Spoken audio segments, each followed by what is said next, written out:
வணக்கம்.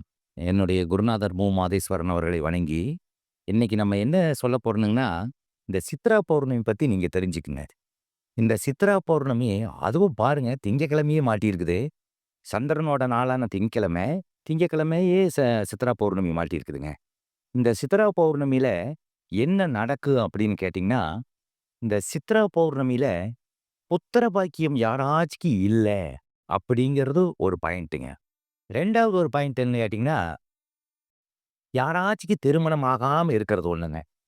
இந்த 2வது பாயிண்ட்டுக்கும். 3வது யாராச்சும் அரசு பணிக்கு முயற்சி பண்ணிட்டு இருந்தீங்கன்னா, அந்த பாயிண்ட் இன்னைக்கு கிடைக்கும் உங்களுக்கு விட. இந்த 3 பேர்த்துக்கு என்னன்னு கேட்டீங்கன்னா, இந்த திருமணம் ஆகாதவர் 1ங்க, அரசு பணிக்கு முயற்சி பண்றது 2ங்க, 3வது புத்திர பாக்கியம் இல்லாத பெண்களுக்கு என்னன்னு கேட்டீங்கன்னா, இன்னைக்கு நீங்க நேரா முடிஞ்ச அளவுக்கு குலதெய்வம் கோயில் போங்க. தூரமா இருந்துச்சு. இன்னைக்கு பௌர்ணமி சார். நீங்க நேத்து சொல்லியிருந்தா கூட இன்னைக்கு நான் ட்ரை பண்ணியிருப்பேன் அப்படின்னு நினைக்கிறவங்க என்ன பண்றீங்கன்னா, உட்டுடுங்க. குலதெய்வத்த மனசுல நெனச்சுக்குங்க. வீட்ல தீபமெல்லாம் போட்டு சாமி கும்பிட்டுக்குங்க. அடுத்தது என்ன பண்றீங்கன்னா, பக்கத்துல இருக்கிற சிவன் ஸ்தலத்துக்கு போங்க. போயிங்க சந்திரனுக்கு ஒரு தீபம் போட்டு, நெல்லு 2 போட்டு, உங்க பேர்ல ஒரு அர்ச்சனை பண்ணிக்கங்க. பண்ணிட்டு, நீங்க பாட்டுல வீட்ல என்ன பண்றீங்க, அடுத்தது இந்த கோயிலுக்கு போயிட்டு நால்வர் பாடுன ஸ்தலமா இருக்கணுங்க. சிவன் ஸ்தலம். நல்ல பிரசித்தி வாய்ந்த பழைய கோயிலா இருக்கணுங்க. அங்க நீங்க போயிட்டு வீட்ல என்ன பண்றீங்கன்னா, சாப்பாடு செஞ்சு நல்லா நல்ல முறையாவே ரசம், பருப்பு இதெல்லாம் வச்சு, வடை, பாயாசமெல்லாம் வச்சு, ஒரு 2 பேருக்கு அன்னதானம் பண்ணி பாருங்க. கண்டிப்பா உங்களுக்கு புத்திர பாக்கியம் ஏற்படும். இது 1ங்க. 2வது இந்த திருமணம் ஆகாதவங்களும், இந்த தொழில் அரசு பணிக்கு ட்ரை பண்றவங்க என்ன பண்றீங்கன்னா, யாராச்சும் ஒரு ஒரு உதாரணத்துக்கு சொல்றேனுங்க. இப்ப நீங்க கொங்கு மண்டலத்தில இருக்கிறீங்க.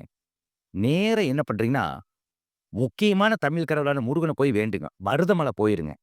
அங்க மருதமலையில போய் முருகன வேண்டிட்டுங்க, உங்க கோரிக்கைய வச்சுட்டு, அங்கேயே பாம்பாட்டி சித்தர் இருப்பாங்கங்க. இந்த சித்தர்கள் வழிபாடு இன்னைக்கு ரொம்ப சிறப்பான நல்ல நேரங்க. இன்னைக்கு கேட்டது கிடைக்குங்க. அவங்களோட வைப்ரேஷன் நீங்க தேடி வச்சுக்கங்க.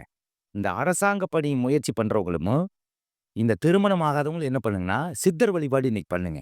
பக்கத்துல இருக்கிற கொங்கு மண்டலத்தில இருக்கிற மருதமலை முருகன போய் வேண்டிட்டு, பாம்பாட்டி சித்தர பார்த்துட்டு, இங்க வீட்ல தீபம் போட்டு சாமி கும்பிட்டு, நீங்க என்ன பண்றீங்கன்னா, ஒரு 2 பேருக்கு அன்னதானம் பண்ணுங்க. இல்ல கோயில்லயே அன்னதானம் சாப்பிட்டு வந்துட்டோங்க சார் அப்படின்னு சொன்னீங்கன்னா, கோயில்ல அன்னதானம் போட்டாலோ, சித்தர்கள் ஸ்தலத்தில அன்னதானம் போட்டாலோ, நீங்க சாப்பிடுங்க. ஒண்ணும் தப்பு கிடையாது. அந்த கோயிலுக்கு நான் ஏதாச்சும் ஒண்ணு செஞ்சுட்டு வாங்க. அந்த சித்தர்கள் கோயில்ல சாப்பிட்டீங்கன்னா, ஏதாச்சும் உங்களால முடிஞ்சத செஞ்சுட்டு வாங்க. அடுத்தது இன்னொன்னு என்ன கேட்டீங்கன்னா, "இல்ல சார் அங்க சாப்பாடு மட்டும் தான் முடிஞ்சது. எங்கனால எதுவும் முடியலைன்னா, கோயிலுக்கு வெளிய யாராச்சும் ஒரு ஊனமுற்றவங்களுக்கு ஒரு வஸ்திர தானம் அல்லது ஒரு சாப்பாடு தானம் பண்றது, ஏதாச்சும் ஒரு சாப்பாடு வாங்கி குடுத்துட்டு வாங்க. ரொம்ப சிறப்பான முன்னேற்றம் கிடைக்குங்க. நீங்க நல்ல முறையா வந்துருவீங்க. இந்த நாள இன்னைக்கு விட்றாதீங்க. வணக்கம்."